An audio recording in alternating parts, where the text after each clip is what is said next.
Most bankers aren't ready to help you until after their third cup of coffee.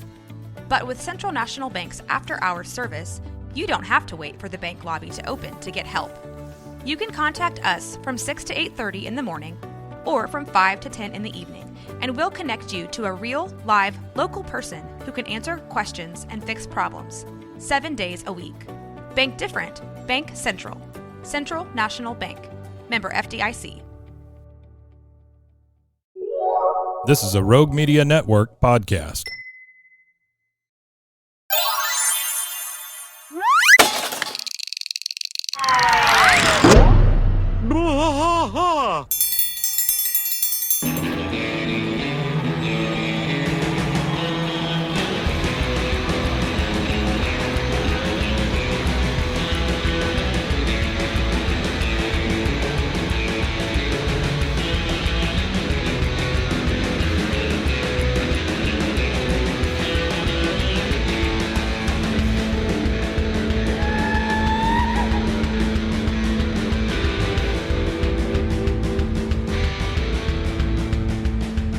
One trash fight all through the night, deep in the heart of Texas.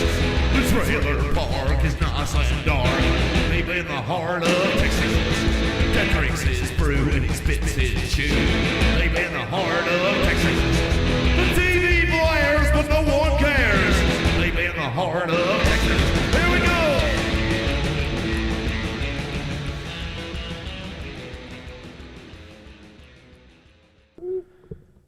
Hey, everybody. Welcome to King King of the Hill Podcast. I am Mike. That is Rusty. Yeah, I'm Rusty. Yeah, he's Rusty. There I'm he Rusty. is. Rusty, we are Season 5, Episode 6, When Cotton Comes Marching Home Again. This one's a little sad. Yeah, it is. Honestly, because you take this big old Cotton personality and you reduce him down to nothing. Yeah. No, it is. I like it. I like this Plus episode, actually. The vets, it's a little rough from both what Peggy does to what Cotton does. All right, so we start this. Oh, by the way, let me tell you guys, we've been talking about this Swimmer's Ear Adult Swim podcast. Yeah, and we're going to do that on Friday. So in this same feed, you'll get the first episode of Swimmer's Ear and probably the trailer also. But listen to it, see what you think, give us some feedback, and then we'll see you again on Monday. All right, let's get this sucker started. Let's go. No bell, no yell. No bell, no yell. We're Bobby and Hank in the kitchen, and they are eating burgers. And I really like this joke. It's a great joke to start with. Hank says, Bobby, you ought to leave a burger for your mother. She'll be hungry after a big meeting. He says, she knows what time dinner is. That's great. Peggy comes in. She's wearing a button on her shirt that says Chairman of the Float Committee. And she goes, boys, slap me 5. Who says slap me 5? Yeah, I don't know. I don't know Since who says 1976. The school picked my float design for Veterans Day Parade. We are recreating the famous flag raising scene at Iwo Jima is the way she said it. Iwo Jima. Iwo Jima. Like it's Spanish. Like it's Spanish, yeah. She said, like last year's school float. Bobby, yes, but what Principal Moss loved most about my idea was how authentic it will be. I'm sorry. That's Peggy, too. She said, each mannequin will be wearing authentic medals awarded for bravery at Iwo Jima. Hank says, hey, you know who might have some of those? That oddball who runs the bric-a-brac store. You ever been to a bric-a-brac store? Bric-a-brac store. No, I don't know what a bric-a-brac store is. So bric-a-brac is what older Southerners, I guess, call like a five and dime store or an antique store or a junk store. Oh, a junk store. I was like, excuse me for not knowing what a five and dime store is.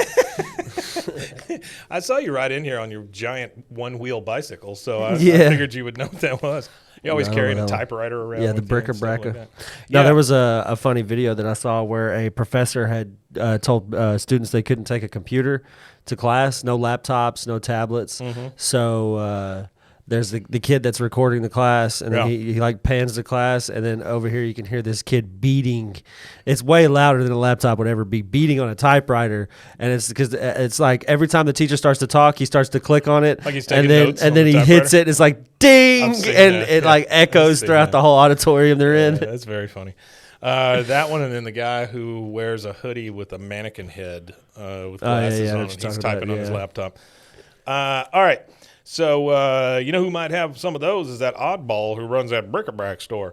Peggy says, nope, move to Provincedale. No, in my capacity as float committee chairman, I will place a toll call to your father in Houston and ask him for his Purple Heart, Silver Star, and whatever else they gave him for killing all those Japanese. Great, Peggy. Good job for killing all those Japanese. Yeah. All right, now we're at the mega. That's actually my birthday. What? D-Day? No, not D-Day, but Iwahima Day? Well, not Iwahima. Hiroshima. Oh, really? Yeah, the day Hiroshima, because it was the 6th is Hiroshima and the 9th was Nagasaki. Is that you in that picture? No, not me. Okay. I'm a little young for that one. All right, so we are at the Megalo Mart. And by the way, this is the first time I've seen inside the Megalo Mart where they have lumber. Yeah, they got a little lumber section. Looks like a Home Depot lumber section. That's exactly what I wrote down. I said it looks like Home Depot. Well, that's what Megalo Mart is, right? It's like all the big stores in one. Yeah. Well, it's mega. Megalo.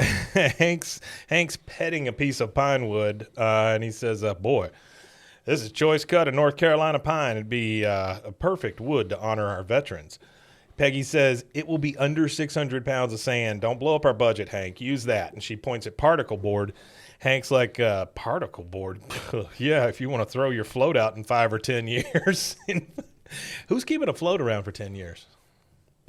I don't know. I thought floats were dismantled shortly afterwards. That's what I thought too. Yeah. I've never participated in a float though. I've never floated. No, I was never on a float.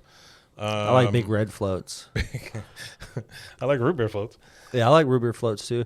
But I don't know. For me, it was always a weird thing to be floating for, like the homecoming thing. It is odd. Just always a weird thing. It to is float odd. For. Yeah. I know it's tradition, and that's why we do it. But who started it? Well, it feels very much like that Russian tradition with all the troops just, marching down the street, showing off their I was always kind of curious. Yeah, showing off their ROTC, the local ROTC might. Yeah. No, I like the parades though. We take the kids to all the parades and stuff. The local, we'll go over here to the Conley one and the Robinson one and stuff like that. But I like it when the Shriners get out in their little cars and do figure eights. Do they do those? I don't think they operate still. If they do them anymore. All the Shriners have passed. They probably died. All the Shriners have since passed. They're waiting on a new badge. now it's just their fezzes on top of little remote control cars. Yeah, over there in memoriam. It's a little car floating around. So Hank says, if you want to throw your float away in 5 or 10 years. Off in the distance, we hear Cotton's voice. Stand on your tippy toes, Didi woman. And we see over there that G.H. is strapped to Didi, one of those front carrying baby things. Yeah. Cotton is on her shoulders, and she's lifting him up to the top shelf so he can get down a giant pack of diapers. Hank goes over and he goes, Dad, what are you doing in Arlen? Buying 192 diapers, Hank's wife. He just looks at, I love that. Hank's wife. Yeah. She goes, Cotton. I mean, it's just so stale. All right, some of the brands on the shelves as they're getting down their 192 diapers. There's one brand just called Best with an exclamation mark. There's one called Baby Use. Okay, Best, Baby Use. Good Boy. Good boy. Sherry's Puffs, which I don't know what that sounds like a cereal. Puffs. Yeah, that's like. There's one just called DZ. Sherry, if you could let us know about your puffs, please. Let us know about your. I don't think you're supposed to ask that anymore. Oh, we're not. And then the last one says dry-a-pers. Drypers. So they keep your butt dry. Yeah. Drypers. Okay. There's a place in Fort Worth that I deliver to called Dryce. Really? DRYCE, and guess what it used to be? It used dry cleaners? Dry ice. It used to be. It's a. So it's like carbonic over here. Kind of, yeah. So when you walk up to like their front door, there's like this there's these 4 walls with no roof over the top kind of thing. Yeah. And it looks like very industrial, like it used to be a part of the production facility for dry ice, and there's like no gotcha. roof. It's like a patio area now. Yeah. But you could tell how it, it's like a hull of something, and then they kind of built the hotel inside of this old factory and built it up. Oh, so you're delivering to a hotel. Yeah, it's a hotel, not a dry ice facility, but it's called Dryce. So I always thought it was funny. I asked the guy, I was like, "Why are y'all called Dryce? I mean, where's the name?" He said, "Oh, we used to be a dry ice." I was like, "Man, there's some creative sons of guns behind that total one." sense, Some creative guys on that one, yeah, for sure. So Peggy, speaking to Cotton, she goes, "I have been calling you. How long have you been in town?" He goes, "A week. We're staying over at the VFW. We love it here. Didi and the baby love it there too. Ain't that right, wife?" She goes, "It's just like a second honeymoon, only it's not El Paso." I don't know what happened in El Paso. I don't know what happened out there. Hank is like, "A week? Why didn't you call?" "I only call the people I want to see," and then they just walk off. He's just such an asshole. Yeah, he's rough. Okay, so we're now the next day. We're at the Hills. Hank is at the table reading his paper. It looks like they're all eating breakfast. Peggy is pouring coffee. Bobby's at the table eating. And Hank in the newspaper. And here's why I want to point this out. This is a callback later, which I love this because it has zero to do with this show. Yeah. It has nothing to do with this episode. It is just a boom and then callback later. So Hank says, they're taking out that yield sign by the Ethan Allen. You know what an Ethan Allen is? Not a clue. Paint store. So okay. Yeah. It's like a Sherman-Williams. It's like a Sherman-Williams, yeah. All right. Peggy goes, lives will be lost. And I mean, that's it. That's all you mentioned hear about it, right? And then Didi, G.H., and Cotton all come through the sliding glass, which they just need to lock that door. I think so. Everybody comes through that damn door. He comes in and he says, "Smells like pancakes. I'll have waffles."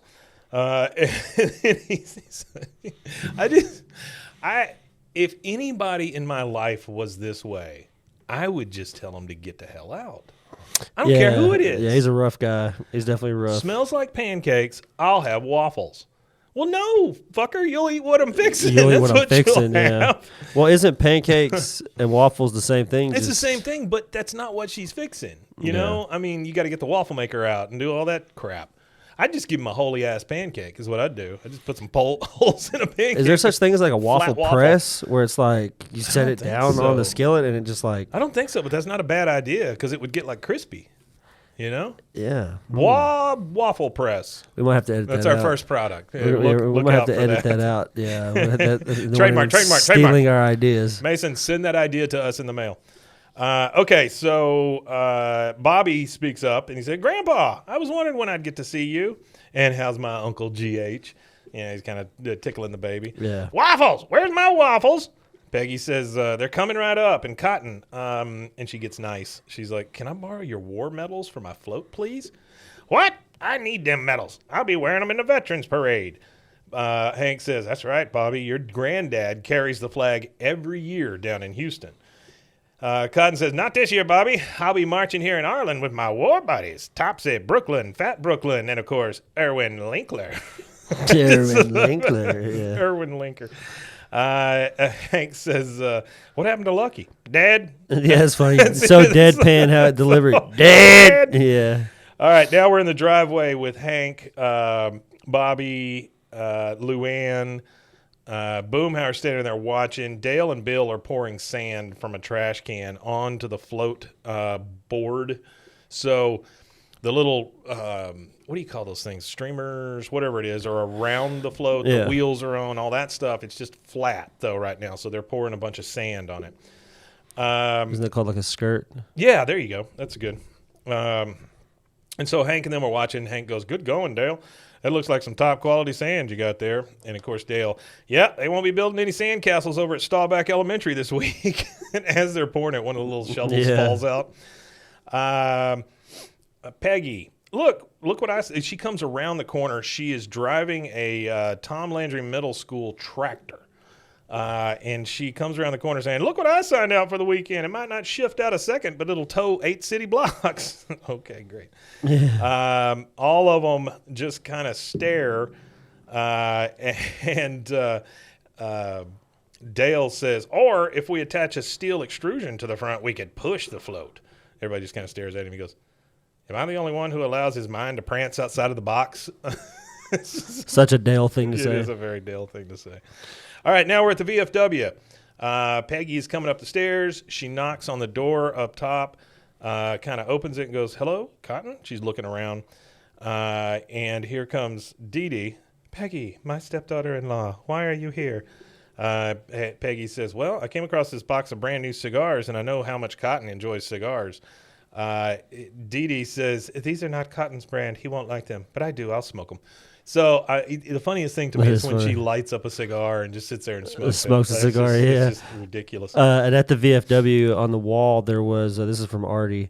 There was a police poster over GH's crib, and it had policewoman. Sorry, and it had that's Angie Dickinson. Angie Dickinson. And it's funny because if you go back, it's a callback to season 1. Cotton loves episode 8, season 1, episode 8, where Cotton let Bobby skip school for Angie Dickinson's birthday. Yeah. Yeah, I noticed that. That, and then there's a Shin Jelly pump over there, on the other side. A Shin Jelly pump, gotta have it. And by the way, Peggy looks around, and like everything they own is up there. And by the way, this is not a great room. It's like an attic. Yeah, it's not even really a room. Probably it's probably like a storage area. Yeah. She goes, no, he won't smoke them, but I will. And so you look inside, and it's just super cramped. Peggy says, oh, my, you certainly have brought a lot for your vacation. And in which box would I find Cotton's war medals, please? I mean, she's just so desperate on this one thing. She doesn't really care about what's going on around her. Didi says, the medals are in a locked display case in the lobby next to the vending machine where we get dinner. And then she blows like big cigar smoke rings, which is just – Didi has always been fascinating to me. How she was you got to wonder what Didi's life was like before. I always thought she was Eastern European or something because she sounds, her voice always sounds kind of funny. Like it's not like Melania or something. It's got like an accent, like she's got an accent or something. Yeah. The medals are in a locked display. Yeah, it's. I think she's odd. I would love to have a prequel that tells me what Didi was. What Didi was doing. That would be great. Yeah. Was she working the counter somewhere or something? She was working the counter at a department store, and then Hank brings up the fact that she was an optometrist helper or something like that. He says it here in a minute, and it's like not an optometrist, not somebody who actually does the fittings, but somebody below that. Like it's just the glasses salesperson. Yeah, it's like the glasses salesperson. All right, now Peggy is downstairs. She's looking at the medals in this display case in the hall downstairs. You hear Cotton over to the side. Him and all his buddies are in there playing poker downstairs. He goes, come on, Topsy, is you in or is you out?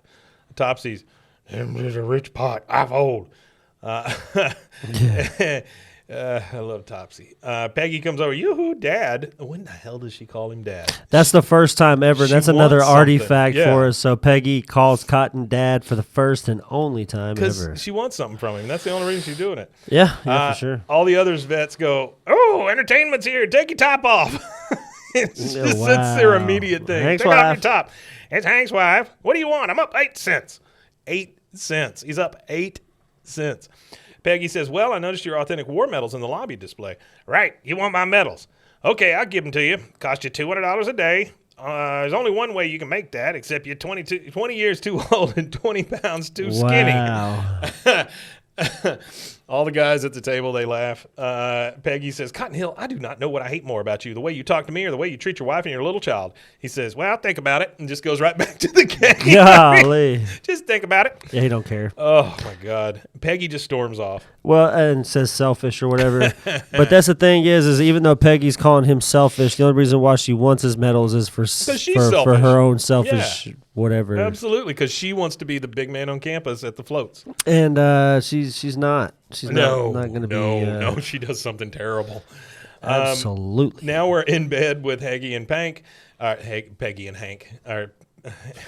Haggy and Pank. Haggy and Pank. That's my new show. Watch for it on NBC. Hanky Peggy. Hank is over there clipping his toenails, kind of listening to Peggy. She goes, selfish. He is making his wife and your little brother stay in that tiny room just so he can play cards all day with that foul-mouthed Erwin Linker. Hank says, it's not all that bad. G.H. is too young to understand cuss words, and Brooklyn's are very good with him. I've seen it. Then Peggy says, Rob Reiner says that the first year of life is the most important to child's development. Your baby brother should be listening to lullabies, not to old men hacking up phlegm. Yeah. Rob Reiner? Yeah, he was an actor.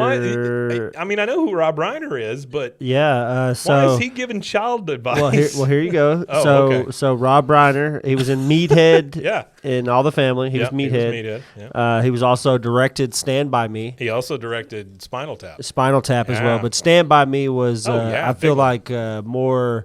Spinal Tap's a good movie, but as far as like.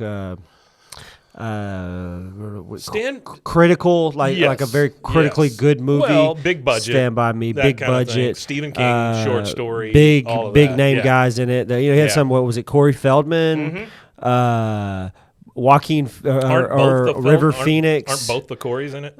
Corey Feldman and Corey. Whatever the other one's name is. Yeah. I think so. Yeah, I think both of them are in both it. of them are in it. But Rob Reiner also wrote The First Years Last Forever, a children's early education advocate book. So he advocated for early children's stuff, and he wrote a lot of books, I guess, or a book at least. This is just arty stuff. And he also wrote the book The Princess Bride. Yeah, because I know he directed that also. Yeah, that was his movie, his book. He did the whole shebang and on I that. think he also did what's the one where Tom Hanks tells Meg Ryan to meet him on the top of the Empire State Building? You've Got Mail or something like that? Yeah, I think he did that one too. I don't know. He's done a buttload of stuff, though. He's a very funny guy. Well, Rob Reiner was also on, where I actually met him at? I think at the TV show, wasn't he on Weeds? Was it him on Weeds? I don't think so. Yeah, I think that was somebody else. But I know, Weeds is a wonderful show, though. No, I guess it wasn't him. Little boxes No, what's his name on the was in hillside, Weeds? Was it Elliot Gould? Yeah, that's who it was, I think. Yeah, I think so. I think he played her dad or something. Yeah. All right, so Hank's clipping his toenails. Excuse me. Hank says, G.H. is too young to understand cuss words. And she says, Rob Reiner has given me child development advice, which is just nuts. Hank says, all right, I'll go down there tomorrow and talk to my dad. You think the nail on my pinky toe will ever grow back? I mean, he's just he's so disinterested. And the thing that I thought about while I was watching this morning, I was like, Hank is so used to his dad's behavior that none of this is new. None of it even phases him anymore. None of it does anymore. Like, there's one thing that Cotton says to him at the end, which would make any grown man go, well, you know what, screw you. But instead, Hank is just like, yeah, okay. Yeah. All right, so When Harry Met Sally. There you go. That's what I was. meant. Yeah. I knew it was a Tom Hanks, Meg Ryan movie, but I couldn't remember. No. That's not Tom Hanks. It's Billy Crystal. Billy Crystal, yeah. Hank is driving. This is what I'm talking about. Here is this is the callback. Hank's driving, and he's yelling at a car because his car comes by and just goes past him. He goes, "You're supposed to yield." Oh, not anymore. Thanks a lot, Councilman Fred Ebert, jerk. And so he's referring to the fact that the councilman took the yield sign out that he was reading about in the paper earlier. And that's a fairly deep cut. Yeah, Fred Everett is also the guy who abandons his post when he's in season 8, episode 15 at the Tut Rumpy Dam. Yeah. Where the dam busts or whatever. Yeah. He's the one that was manning the dam, or supposed to be at that time. He's in the parade here in a minute, too. Yeah. Okay, so he's driving down here. He almost gets hit or whatever because the yield sign's gone. He sees Cotton yelling at a guy in the pink and white parking lot. And I think you and I have come up with the fact that pink and white is basically Piggly Wiggly because that's kind of what it seems like. It's a grocery store. But it's out in the parking lot, and there is a Can Redemption trailer out there, and there's a couple of guys out there. And Cotton says, "Are you chewing my shorts?" You're chewing my shorts. I guess, are you lying to me? Hank looks over and he's like, "What the?" And he goes, "Count them again. There's 53 cans in there. A nickel a pop. You owe me $2.65." And he's in line with Jimmy Witchert, which Jimmy is the smartest man in Arlen. The guy at the pink and white, he says, "Sir, there are only 50 cans here." 53. This hobo took 3 cans from my pile. He's talking about Jimmy. I got those cans from a sewer outside the bus station. Okay, Cotton. Jimmy, of course, them cans were mine cans. I smashed them myself. Smashed them good. He goes, "You're lying. This dumpster monkey is lying." Dumpster monkey. I love that phrase. I'm going to start calling people dumpster monkeys. Yeah. Well, I think that he was just referring to homeless as dumpster monkeys. I don't think we should do that. Well, no. I mean, somebody like Jimmy Witchert is who I'm going to Oh, Jimmy refer Witchert to is as, definitely a as dumpster monkey. Yeah. And then the guy at the can redemption, he's like, whoever handed you the cans, get the money here. And he just hands the money to Jimmy. And Cotton's like, "What the cussberg? I need that money. Give me that. They took my house. I got to live in a VFW. I'm broke." And then Hank overhears that, and he's just like, he's broke. I don't know why they couldn't put 2 and 2 together earlier. I just don't understand what a World War II vet is doing broke. Yeah. I feel like after something like that, they should be taken care of for life. Well, they should, unless you're Cotton. And then at some point, he probably told him to get bent. Potentially, and probably got rid of all his. Well, it's probably one of those fixed income issues where the fixed income never is anywhere it needs to be. That's true.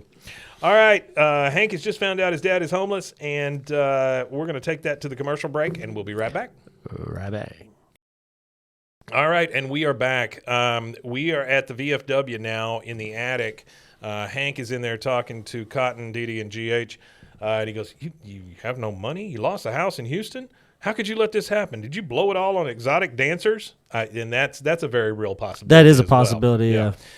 Cotton, don't you judge me. My pension barely covered me and the woman. I didn't plan on busting through my weenie shield and having this little fella weenie shield. Yeah. And I can't deny him anything in the world. No, I can't. Didi says... just a second. So it's funny right here where Cotton says, this is from... Artie. So he says Cotton says he can't deny GH anything, but there's plenty of times where he mentions to Hank that he had to pay for his sissy lenses. Yes. So he always bitches about having to buy Hank glasses, but GH he can't deny anything. You can't deny him anything. Yeah. Yeah, he's a jackass. Jackass. Didi says Cotton tried to find a job in Houston, but nobody wanted him. Hank says, Didi, you're a certified optometrical assistant. That's what I'm talking about. Optometrical assistant. That is the weirdest sounding job. He goes, there's lens crafters down at the... And then Cotton busts in, no wife of mine is going to work. Well, that's your problem. That's a big problem. Yeah. Yep. Hank says, look, Dad, I got a few extra dollars in my passbook account. Passbook account. Have you heard that before? Nope, never heard that. That's a savings account. Yeah. But they used to give you like a little book that you could keep your stuff in. Like a ledger or whatever. Yeah, it's just a little ledger is all it is. He goes, passbook account. And he says, I could help you out. Of course, Cotton, being Cotton, you ain't my daddy. I'm your daddy. Topsy. And here comes Topsy to try to get Hank out. He goes, show Hank the door. And, of course, Topsy comes over, grabs Hank by the arm, blows his cheeks real big like it's some sort of like defense pattern of a wild animal or something. Like a big lizard or something. Yeah. And Hank's like, oh, all right, back off, God. Because Hank could just take Topsy right down. Oh, easy. That wouldn't be a problem. Yeah, he could kick him. He goes, Dad, I could talk to Buck Strickland about getting you a job at Strickland Propane.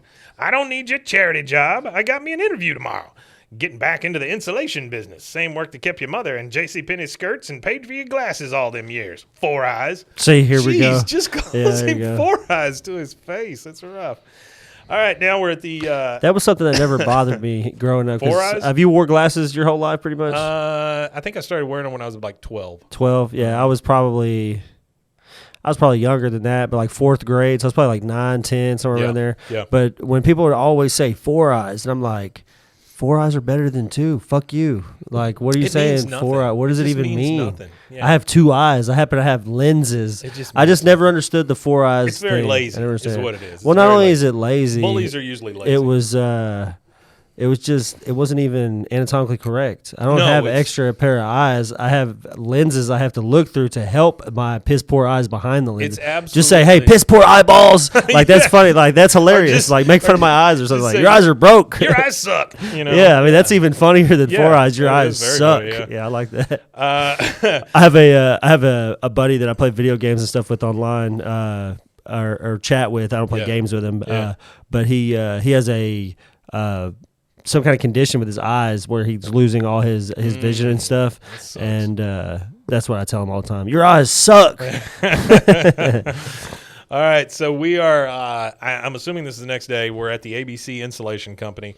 And Cotton is in there talking to the guy from the ABC Insulation Company in one of the cubicles. Hank is like in the next cubicle, kind of making himself busy, but overhearing. Cotton is talking to the guy. He goes, "I'm your man, Mr. Lewis. I supervise the installation of asbestos in every public school in Heimlich County and 11 bowling alleys." And Mr. Lewis says, "Yeah, our company is paid to remove asbestos." Okay, so just real quick. Asbestos, yeah. All of the people, no, not even asbestos. No. All the people in the ABC Insulation Company, they all sound like characters from Office Space. Oh yeah, it's amazing to me because this guy, if that's not Mike Judge doing Mr. Lewis's voice, I don't know who is. I got to ask asbestos quip here though, real quick before we move forward. Yeah. So asbestos, for those of you that don't know, is the name given to a group of naturally occurring fibrous minerals. Fun to eat. That are resistant to heat and corrosion. But because of these properties, they've been used in commercial properties such as insulation, fireproofing.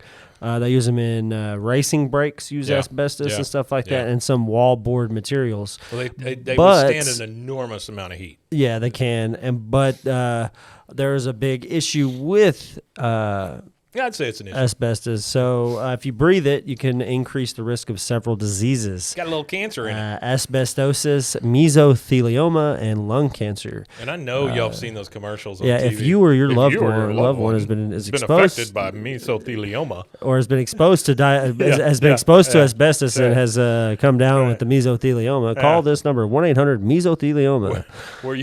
Were you a office manager in 1975? Okay, but a lot of that fall on your head. Yeah, but a lot of the issues were people. It was mostly construction guys that had all the issues, and then they used to go in and take it all out, and before they, like at the early stages of ripping asbestos out and stuff like that and installing it, they didn't realize a lot of the health effects. Yeah. So now when they take asbestos out, they have abatement companies, like an entire companies that are dedicated to removing asbestos. They wet it all down, then they remove it so that it's not flying in the air. There's no particles and stuff. Yeah. They did that here in downtown. Yeah, they did. Whenever they were tearing that old hotel or whatever's that old motel in the downtown area, when they tore it down. Hotel? Well, it was a crack hotel, but I imagine at one point in its I'm sure it was fine. existence, it was probably a really nice place to stay. It looks like maybe it was early 60s. Actually, or like the LaSalle shops, they're closed now, but that right there used to be a hotel. Oh, really? Where they had that antique store or whatever. That used to be an old hotel. But yeah, like all these old hotels and stuff that are in the downtown area, I'm sure at some point in their existence there are beautiful places to be. The Delta Inn, even at one point, my dad said it used to be a fairly nice hotel before it became the dope hole it is now. He said that it used to have like a nice restaurant and everything in the front of it. Oh, I'm sure. Yeah, a lot of those, even the motels, not even hotels, had those little restaurants out front and stuff. Do you remember the Stardust? No, I don't remember that one. It was right off the Circle. So it's probably something else now. C&E or whatever the hell they call it over there, or the Astro. No. It's where HEB is now. The tent. They had this beautiful sign with like it was all neon and stuff and had like the weird 60s squiggles and stuff on it. I mean, the sign was cool. The place was before gross. They tore it down. They had a trampoline on a pole or something out there. It was like I don't know. I know exactly what you're talking about. Yeah. It's right there by I don't know about a trampoline on a pole, but that sounds fun too. Yeah. Well, I think it was just I think it's what they called the girl in 3A. I think it was somebody trashing stuff. Yeah, trampoline on a pole. Okay, so he's talking to Mr. Lewis. Mr. Lewis says our company's paid to remove asbestos. He goes, "What? Remove asbestos? What the hell for?" He goes, "Well, you wrote on your application that you're 38 years old. Is that right?"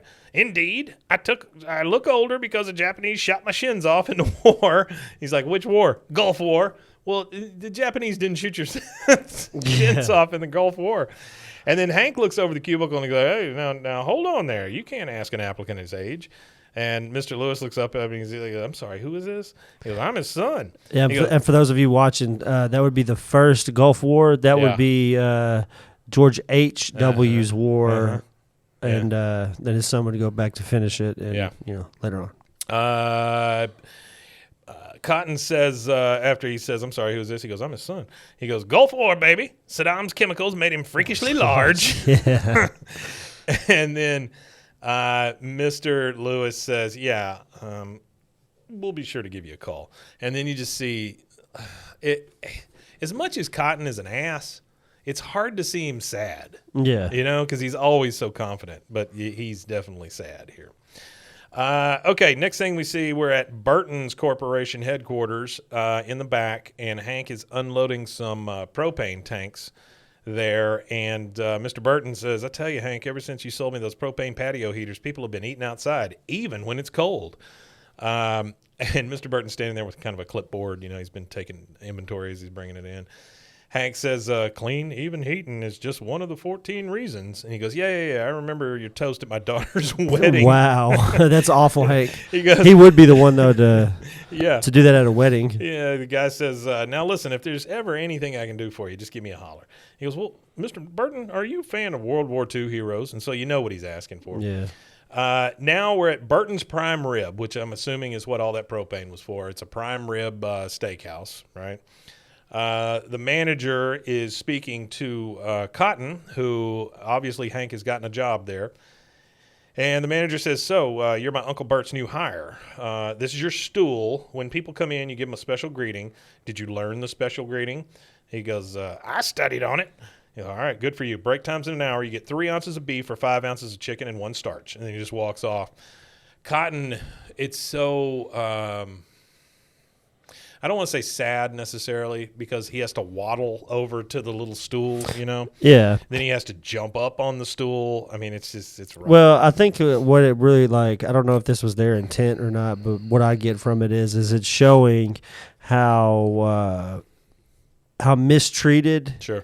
soldiers are when they come back from war. Well, it's humanizing Cotton, too. Now, I'm not one of those people that rallies in the streets for soldiers or nothing like that. They signed up to go do that. That's like voluntarily on their own to go do that. They chose that choice. Right. Even in World War II, they chose that choice. A majority of people that went signed up to go. They weren't drafted, even though there was drafts. A lot of more people went than didn't. Just to do their part. They had to enact drafts when they started having attrition and started running out of men. Then they had to start drafting. But the mistreatment, if they go for 4 years somewhere and give their life up for whatever and they get shot at and then they come back, especially wars like World War II, that person should never have to want or need, like their basic needs should be met for perpetuity. Yeah.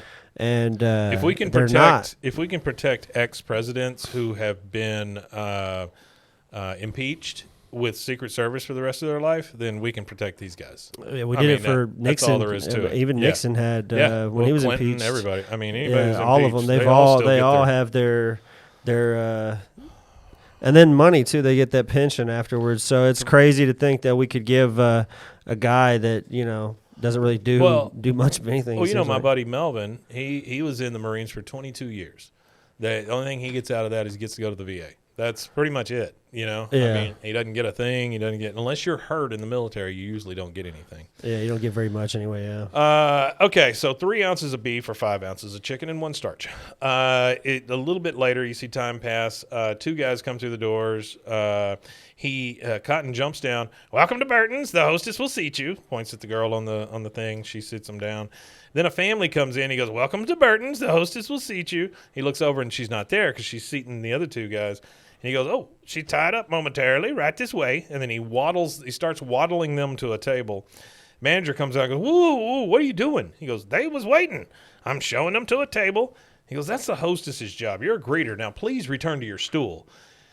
Cotton tends to fly off a little bit here. Yeah, he does. He gets off the handle. He says, now, you listen to me, Junior. I led a platoon of men through the jungles of Saipan. I think I can lead a party of 4 to table 6. The manager says, I'm sure you can, but right now what I need you to do is go back to your stool. You think I can't do it? I've done everything for this country. I gave my shins to beat the Tojos. I bit a Nazi's windpipe in half. Ah! And he just he yells at him. Yeah. All right, now it's the next day. Cotton drives up and he gets out of his Cadillac car. He goes inside and you just overhear the manager go, congratulations, you've been promoted to men's room attendant. And he goes, what? So poor Cotton. He can't keep his damn mouth. He reminds me of my father. He can't keep his mouth shut, and so now they're going to stick him in the men's room. which I've never understood why you needed somebody in the men's room Yeah, to hand you a mint. I never understood about a bathroom attendant, period. Yeah. I don't need some strange person in the bathroom shaking my hand after I get through pissing. Later on, he's on that stool in the men's room. He looks very, very sad. You hear That is kind of degrading. Oh, it's That's very worse degrading. than Walmart greeter, bathroom attendant. You hear the toilet flush. Guy comes out of the stall, looks at him, and goes, "Sorry about that." And so, I mean, you get the point that, oh, Lord, that sucks. Yeah. I know I wouldn't want to sit in a bathroom. And he had a chef's hat on. No, that's the second one. That's the second one? Yeah. Okay. All right, now he is in the Cadillac car with GH. We're at the Hill House. Peggy's working on a float. Bobby, Peggy, Hank, and Dale are all there. He comes up and goes, "Good afternoon, kinfolk. Who knew there was so much money in greeting? Hop in. I'm going to go treat all the Hill boys to some ice cream." And Bobby, of course, immediately, "My work here is done," puts his paintbrush down. He's ready to go. Thing down, yeah. Peggy comes up and goes, "Cotton, look at the detail on this float. Now, I'd say it's second place float right now. All it needs to move up to first are authentic war medals." "You're such a nag. Now I know why Hank wants to divorce you." He just made that shit up. Yeah, he did. Hank's like, "Dad, there is not a shred of truth in that." He goes, "Mull it over." I mean, Mull it that's over. rough, man. Yeah. Then a car drives up. A guy jumps out. One of them jumps into the caddy because he goes, "That's the one." And Cotton sees it, and he's like, "Hey, get out of my Cadillac car." And the one driving, we figure out, is Lane Prattley from Lane Prattley Hyundai, whatever. Yeah. He goes, "It's my car now. You're 5 months behind on your payments." "Afternoon, ma'am." Lane Prattley Cadillac Hyundai. Hank comes out and goes, "Oh, well, hold on a minute. There's got to be something that we can work out here." He goes, "It's too late for that, Hank. It's not too late to put you in a brand new Sonata, only 52,000 miles on her. She's practically a dealer car." Here comes Cotton running at him with an electric circular saw. Like, if he had been able to reach Lane Prattley, he would have cut him with an electrical circular saw, which there's not many other worse ways. No, there's not worse ways to die than a circular saw cutting you in pieces. So he's running out with this thing, and he goes, "I'll cut your guts out." And Hank's like, "Dad, no." And then the cord unplugs, so of course it stops. Both of them speed off, Lane Prattley and his guy that's driving a Cadillac car. Cotton, "Get off my plug." "Well, thank you very much, Hank, for helping me chop him up. You owe me a Cadillac car." I mean, he's like all broken up. "You owe me a Cadillac car." Yeah, he's upset. That's what he's known for. That's one of his. It's his Cadillac car. Yeah. Next thing we see is Heimlich County bus dropping Cotton off at the bus stop. He has a little ways to walk. He looks down the street. He sees the Veterans Day parade banner in the street. He comes into the prime rib place, and the boss says, "Mr. Hill, you're late." He goes, "Couldn't reach the ding cord on the bus. Now, listen up, Junior. I ain't going to be here tomorrow. I'm marching in the Veterans Day parade, and I still get my full pay." He goes, "Oh, not on my watch. Veterans Day is one of our busiest days. We're right on the parade route." I don't know that that's true for anybody. Busy on the parade route? Yeah. He goes, "I need you in the men's room on your stool." "Oh, you can't do that. I killed 50 men. I killed 50 men. That parade's That's for me." one of my favorite lines. He goes, "Mr. Hill, maybe you need to reevaluate whether you really want to clean up after my customers use the bathroom." Yeah, I'd reevaluate that pretty damn I really don't quick. even care, yeah. Cotton's just sad. I just can't, I can't believe that we're in Texas. Yeah. There's not a business owner in this town. There's not very many World War II people alive anymore. But Sure. say we're in the 90s, especially in the 90s. I feel like there was probably more of that patriotism in this area in that time period than there is now. But there's nobody that's going to say to a World War II vet, "No, you cannot participate in the Veterans Day parade." That's why this is kind of unbelievable. Yeah. Almost to a point. It is. It's almost to a point of, very fictitious Texas. I mean, we're in a fictitious Texas town anyway, but this would never happen in Texas. Well, especially Texas, yeah. It would never happen. All right, so we're back at the house. Hank says, "Your mother stayed up all night putting the finishing touches on that float. Never came to bed." He and Bobby go out to look, and number one, Peggy looks like she's been up for 16 days straight. She got paint and crap all over her. We then see the float, and the mannequins have been replaced with skeletons and a Union Jack flag right over their head.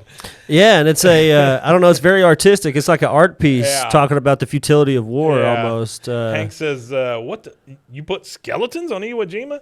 She says, without your father's medals, the whole authentic concept didn't work. I had to go in a different direction. The futility of war. Yeah, it shows the futility of war. He goes, Peggy, you can't make fun of war heroes in a veterans parade. Why would they assume that's making fun of them? I don't think it's making fun of war heroes. In anything, it's an homage. It's like a there's not a veteran that I know that wouldn't like some morose shit like that, because all the veterans are all they're all kind of dark. Like, to go and be in war and then come back from war, their humor is dark. They're just the things they talk about's dark, because it's a dark experience to go through. I think Hank's more like you're saying they're all dead or whatever. You know? I don't think he doesn't.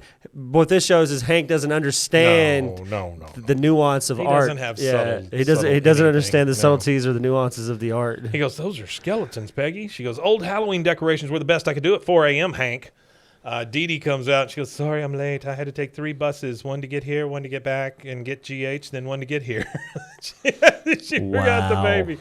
Hank's like, "Where's my dad?" He had to work. A veteran working on Veterans Day? That ain't right.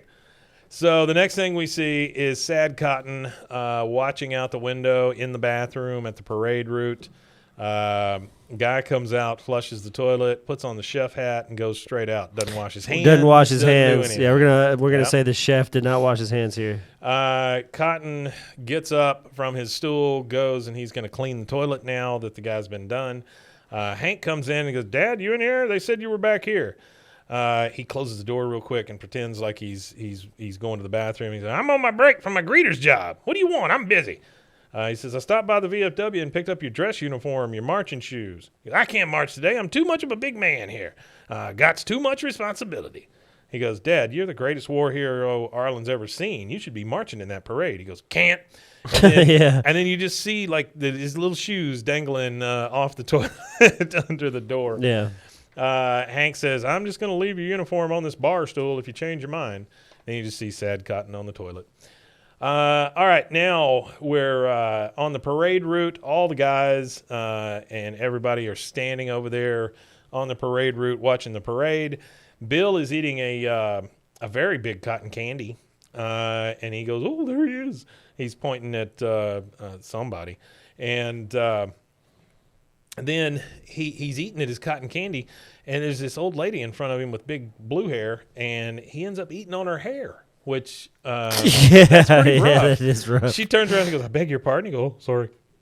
He literally tried to eat her hair. Yeah. And then he looks at Dale and goes, "Would you believe this isn't the first time that's happened to me?" Yeah. Peggy comes out. She's on the tractor with the skeleton float. People are just disgusted by it. She goes, "Happy Veterans Day." Okay, so in this parade, we see a big band. So I'm assuming the Arlen High School band. We see Arlen High salutes its vets banner. We get Councilman Fred Ebert on a car with the top down. He's just kind of floating through the thing. Mm-hmm. And then we also see a Megalomart float with Chuck Mangione playing his flugelhorn, and it says, "Honoring Vets feels so good." Okay, so now we are with Sad Cotton. He's staring out the window. And finally, he's just like, screw this. He puts on his uniform, starts marching out. He marches past the manager guy, and he goes, "I told you we'll bring a meal into you." He goes, "Doing it for the baby, doing it for the baby."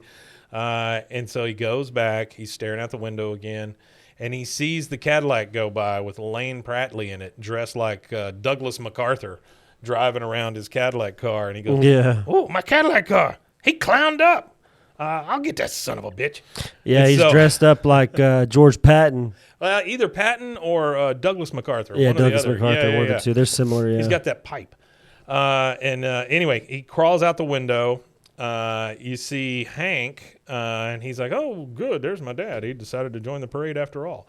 And then he runs up, he yanks Lane Prattley out of the car, and drives off in the Cadillac car through the parade. People are flying around trying to get out of his way. It's a very big surprise that he didn't run over somebody. Hank's just like, good Lord. And then Bill's like, I love a parade. And that's he goes to a commercial break. Yeah. All right, so we're going to take that second commercial break, and we'll be right back. All right, and we are back. Now we still see the Cadillac careening through the parade. People are clamoring. Everybody's running around. Hank gets over on the tractor with Peggy, which I don't know what he's thinking. Yeah, like, scoot over. My dad stole his car back. And so now they're both on this tractor that won't shift out a second, she said. And so trying to haul ass around in something that's not going to move. Well, it's just going down the street going, I mean, that's about as fast as it moves, you know. Cadillac takes off. The tractor is kind of slow and steady behind it because, A, it's an old broken down tractor, and B, it's got a skeleton float behind it. Now we see the ABC Insulation Corporation. Mr. Lewis is in there talking to the other guys. I'm assuming it's around lunchtime, and he goes, listen, if we can't agree on it, then Bob and I will go to Del Taco, and you two go to Taco Bell, okay? This is such the weirdest little. I've never eaten at Del Taco. Oh yeah, Del Taco's good. Cotton comes barging in. He's in his uniform. I ain't no stinkhouse porter. You think a shinless man can't remove asbestos? I'll show you what a 75-year-old shinless man can remove. And he rips off this guy's toupee and staples it to the wall. One of the guys that are standing around, they're all kind of snickering at him as he goes off, and the guy's covering his head because his wig is gone now. And then the guy who says this, he sounds just like Milton from Office Space. He goes, "Yeah, I told you it was a rug." I mean, it's like, you know, that whole Milton saying, "I was able to see the squirrels and they were married," and you know, yeah. And it's probably Bill doing it anyway. Yeah, I imagine so. Yeah. Jim Dotrieve? No, Stephen Root. Stephen Root, sorry. It's probably Stephen Root doing Not it Jim anyway. Dotrieve, sorry. Okay, Hank and Peggy are on the tractor. They are at the light. Peggy looks over and points at the ground. There's a trail of flowers that have been falling off this car. Hank puts up the left turn signal, turns left, and then we see Cotton continuing his rampage. He's going down the street. He sees Jimmy at a dumpster, being his dumpster monkey self, pulling out cans and smashing them on the ground. And you overhear Jimmy going 61 and smash, 62 and smash, 63 and go away, you. These are my cans. Whenever he comes up, he goes, "Hey, Fingers, you ain't counting fast enough." He starts throwing cans at him. He goes 64, 60 and 5, 60 and 6, 60 and 7, 60 and 8, 9, 6 and 10, 60 and 11. I mean, he's freaking Jimmy out. Okay, so now we're back in the car driving. And you hear over the PA that is apparently installed in the car now because it was a parade float. He goes, "Topsy, you shouldn't be waiting for a bus. You strangled Hermann Goering, for God's sakes." So Hermann Goering, terrible Nazi during World War II. And he actually ingested cyanide is how he died. Yeah. Hermann Goering was leader of their Air Force, their Luftwaffe and stuff like that. He was a big part of that. Rough guy. And Topsy's over there waiting for a thing, and he's like, "You don't have to do that." So Topsy comes over with him. Now we see the manager of the prime rib place. He is tied up on the toilet by Topsy, standing there next to him. He goes, "Oh, please don't kill me." Cotton says, "I won't, but in a few minutes you is gonna wish you was dead." And then a guy comes in. He hands him a magazine and goes, "Take your time, sir." And then the customer's just like, "Thanks." So they're tying this guy up to a toilet, gagging him so that he has to smell the guy next to him. Yeah. All right, we're still on the tractor. The float, they're still moving very slowly on the highway. Cotton and Topsy are in the Cadillac car, and they are coming out of Burton's prime rib. "Outstanding work, Sergeant. Reminds me of the old days." Topsy looks at him and goes, "Who's next?" And he looks and sees the parade is over, and Cotton says to him, "There's nobody left. I still ain't done nothing to help my family." Topsy says, "Come on, Colonel, this is where you say, Topsy, let's roll." And you say, and he stops him and he says, "Sorry, Toppington, some things a man has to do on his own." And then they salute. Cotton gets in the Cadillac car and takes off. Now we're at at Hank Hill's house. We're in Bobby's room. Cotton and Bobby are sitting on the bed. Cotton's talking to Bobby. I'm sorry we never got to go for that ice cream cone, Bobby. Looks like we're not going to get the chance. Just as well, I don't have any money. Bobby says, I got that share of U.S. Steel you bought me when I was born. We could cash that in. I wish I had a share of U.S. Steel. I'm sure that's probably worth something. U.S. Steel just sold themselves to a Japanese company. Really? Here recently. I was reading about that. The SEC just approved it or whatever and let it go through. But they bought the company. So now this Japanese company owns I think it was somewhere in the 80% range of all steel being produced in the world. It's amazing. Cotton says, you should put that money into life insurance. Best thing I ever did. I'm worth more dead than alive. Bobby says, what do you mean, Grandpa? Is there a price on your head? Probably. And then he hands an envelope to Bobby, and he goes, here you go. He goes, I've written you a letter of recommendation for the Army. Give this to the general when you turn 15. That's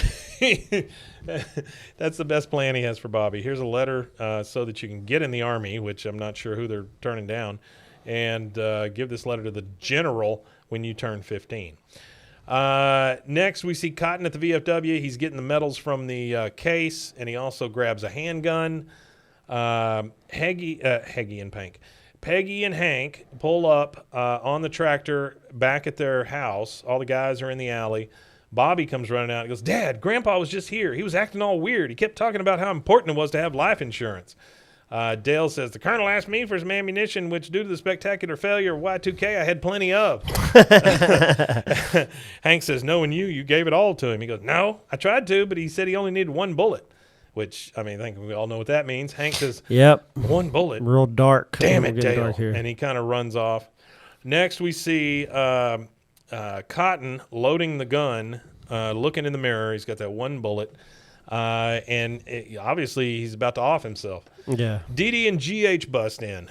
G.H. is just crying his head off. And she goes, Cotton, I've been watching G.H. all day. It's your turn. And she sounds pissed, honestly. Yeah, she sounds really pissed. She doesn't do that very often. Nah, well, I can imagine having to take care of a kid by yourself all the time. Sucks. He goes, not now, woman. She goes, yes, now. I need some me time to do the laundry. That's shitty me time, but all right. She hands the baby to Cotton. Cotton just kind of stares at him, and you can tell Cotton has turned that corner in his head. He's like, no, I got to do this for the baby. Yeah. You know? Hank pulls up. He runs into the VFW. Dad, open up. Come on, let me in. He's banging on the door. On the other side, you hear, go away. This doesn't involve you. And then you hear a gunshot. And so Boom. Hank is like, oh, dear Lord.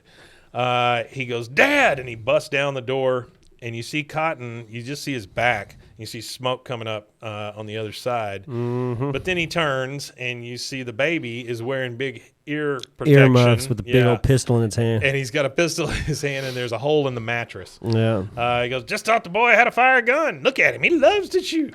You cried your first time, and you was 3. Hank is obviously pretty relieved. He goes, I just thought you. He goes, what? I was spending time with my favorite son? You got a problem with that? That's what I'm talking about, where Hank has seen this movie so many times. He's like, no, I don't. He goes, Hank, I thought it over. I decided to let you give me some money, for G.H. They both sit down. I like how he justifies the help, yeah, too. It's for G.H. They both sit down on the floor with G.H. They're kind of playing with him. He goes, I'm glad you came around. I'm happy to help you out. He goes, it ain't help. You paying me back for all the money I spent raising you food, clothes, sissy lenses for your eyes. Hank's just like, all right, Dad, okay, all right, that seems fair. It's more than fair. I ain't even charging you interest because you're my son and all. Now, give me $300. I want to buy G.H. and me a set of walkie-talkies, for when he learns to walk and talk. I love that joke. That's I like so that too, good. yeah. Hank says, I got $20 on me. He goes, $20? I got big poop tips from that. Yeah. And then he's just playing with GH, and that is it. He goes right to the credits. Yeah. So Cotton was going to shoot himself in the head, and then he didn't. And then he didn't. There you or go. Was he going to? After the credits, you just hear, waffles. Where's my waffles? Where's the waffles? Yep, so that's it. That's a wrap. Season 5, Episode 6. Season 5, Episode 6, when Cotton comes marching home again. All right, you want to tell them where they can find us? Yep. You can find us at bwaaakoth.com, or you can go to roguemedianetwork.com/bwaaakoth, and you can hit our hotline at 254-471-4007. Nice job. Okay, so remember, this Friday we're going to do an episode of Swimmer's Ear. Swimmer's Ear. This will be kind of flipped off into its own show, but wanted to put it in this feed so that you guys can get a preview of it. I think the first thing we're doing is unedited footage of a bear. It's a little 10-minute short from Adult Swim. Hope you guys enjoy it. And let me talk about a couple of other shows, new shows. One is Ned Hillsdale, Private Detective. That is one that comes out twice a week on Mondays and Fridays. It's short little 5-minute noir-type detective stories. Another one we've got coming out is called Snack Time. It's out every Wednesday. We drop 2 episodes of that. It is history of your favorite candies, cookies, crackers, chips, that kind of stuff, especially the stuff that is not being made anymore. Like I think one of the episodes covers the Reggie Bar, named after Reggie Jackson. So check those out. They're very short. Doesn't take long to listen to them, but I think the facts are cool, the stuff that you listen to. It's kind of one of those things that you can listen to while you're brushing your teeth. Which is kind of cool because we live in a town where a snack items, multiple snack items, drinks, snack drinks, absolutely. like Sure. Dr. Pepper, Big Red, 7-Up, and then snack foods, M&M Mars, like Snickers, Skittles, and Starburst. For those of you that don't know, I'll give a fun fact real quick. So for those of you that don't know, a good 80-something% or so of the full-size Snicker bars are made right here in Texas and have been since the 70s. Yeah, they've been here for quite a while. Huge producer of Snickers. It is, it's a big deal, and it's kind of cool. It's the largest and fastest candy production line in North America. Yeah? Yeah. Oh, I didn't know that. Yes, they produce 10 million per shift. The only thing so in an 8-hour shift, they make 10 million Snickers. The only thing I ever did at M&M Mars is I went in and I helped organize the little break thing in there. Like we were installing cameras or something in there, some sort of POS system and cameras and stuff inside the little store or whatever's in there. I think there's like a little place where you can get snacks and drinks and stuff. Like a cafeteria type like thing? There's like a big cafeteria area. I was working for a place that we went in and did that kind of crap. We did it there, and we did it at Pilgrim Pride. Yeah, I actually Pilgrim's Pride is the grossest thing. Ran the equipment at one point that wrapped them and put them in cartons, and then transitioned into the area where I was running the cookers, cooking the actual syrup and everything, and actually making the Snickers. I'm sure you're glad you don't do that anymore. Well, actually, I love the job. I hate Really? the hours. Yeah. Hate the hours. Yeah. If it was a 9 to 5 type, situation, I'd still be there. Not sure why they don't make candy 9 to 5. Well, I guess they do, but they have to make so much of it. It runs in shifts, huh? Well, not only that, a lot of what they produce or whatever ends up sitting in a warehouse and destroyed. Really? Yeah, there's like 10% of all the candy that's made is already written off. Well, guys, thank you again for joining us. We really appreciate it. Again, stick around Friday for the first episode of Swimmer's Ear. We'll be doing that. And then join us again next Monday for a new episode. Oui, Matanye. Oui, Matanye, indeed.